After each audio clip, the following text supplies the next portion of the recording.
I'm Tavan Nasir, and this is Leadership Biz Cafe, a podcast that provides insights and tools to help leaders take on the challenges and opportunities found in leading today's workplaces.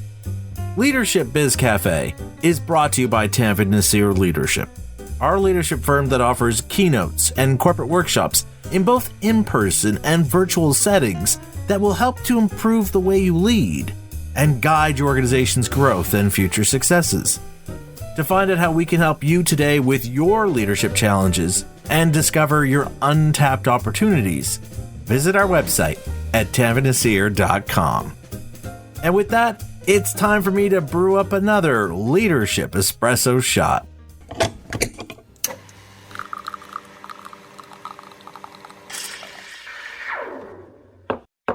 In some of my leadership keynotes and workshops, I like to share strategies on how to improve our listening skills.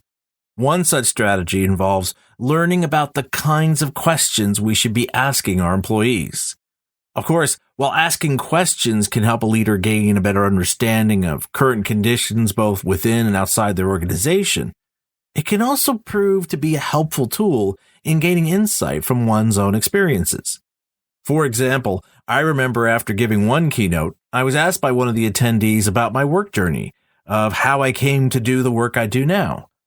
I hadn't given much thought to my work journey until I was asked about it, and yet being asked about it ended up serving as inspiration for what I spoke about in my TED Talk about understanding the difference between passion and purpose, and why purpose is such a powerful force to both guide and motivate our actions.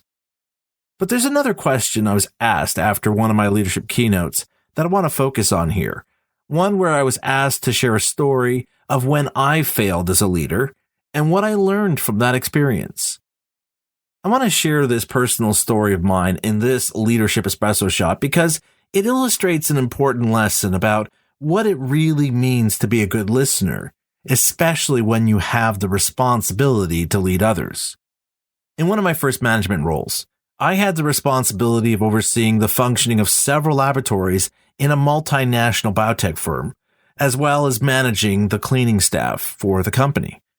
As the cleaning staff didn't come from a science background as I did, I wanted to help them understand the work that was being done and how their efforts helped with these ongoing projects.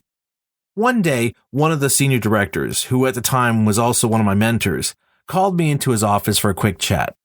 After exchanging a few updates, the director told me that he had received a few complaints from some members of the cleaning staff. Now, I figured the complaints probably had to do with some new demand being put upon the cleaning staff by one of the project leaders, as several of them were ramping up new lab initiatives. And given how the cleaning staff had worked under this director before I joined the company, I knew they went to him instead of me because he had earned their respect. So, before the director could elaborate on what their complaints were, I was already starting to plot in my mind where I could find time to sit down with the cleaning staff to explain these new requests. As it turned out, the complaint wasn't about some new demand. Instead, the complaint was about me. Specifically, the cleaning staff had become disgruntled over how I was speaking with them. The director went on to explain how the cleaning staff initially enjoyed working under me, but lately I left them feeling as though their only job was to do my bidding. As hard as it was to hear, I began to realize that in my drive to inform my employees, I had unintentionally turned our conversations into one-way interactions. In other words, without even realizing it, my good intentions to help my team had the opposite effect, where I had become the dreaded micromanager interested more in telling people what to do than in listening to what they had to say. While my story illustrates the ease with which any of us can become disempowering micromanagers, it also demonstrates why it's so important for leaders to be good listeners if they are to ultimately succeed in their efforts. Namely that to effectively lead others, you need more than your perspective. You need insights from those you lead. In that conversation with this director, I realized that while my actions were driven by good intentions, The problem was I had become too focused on what I wanted to tell my team, and that inward focus on my message left my team feeling as though I didn't care about hearing about their thoughts and insights on what could be done. Thanks to this failure in how I led this team, I learned that listening is not simply hearing what others are saying. It's giving them space to contribute. In some cases, that might be a unique perspective on a particular issue, a new insight on how to approach a problem, or just the opportunity to give voice to what they're feeling about what they see going on around them. In other words, effective listening is about ensuring people feel understood because what they share matters. Of course, if we look at renowned leaders like Sir Richard Branson or Nelson Mandela, we can find another critical ingredient necessary to becoming a better listener, and with it, the kind of leader our employees need us to be. Specifically, to be a good listener, you need to be curious about others and not simply focused on yourself. One trait all successful leaders openly exhibit is being inquisitive, that their focus is not limited to their ideas, their stories, and their experiences. Rather, they display a genuine interest to learn about those they lead and work with, to hear their stories and experiences that have shaped and informed their understandings and perspective. That's why being a good listener involves shifting your focus from trying to be interesting to being interested.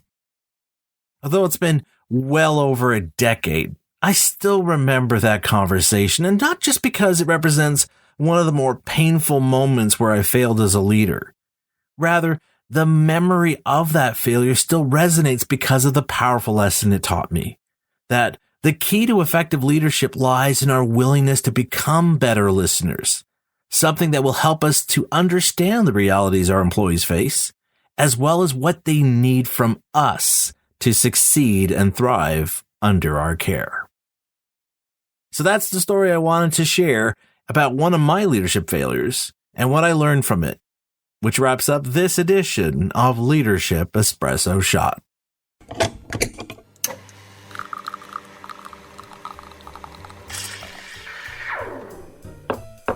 I hope you enjoyed this personal story of mine and the valuable lesson it reveals about being a better listener as a leader.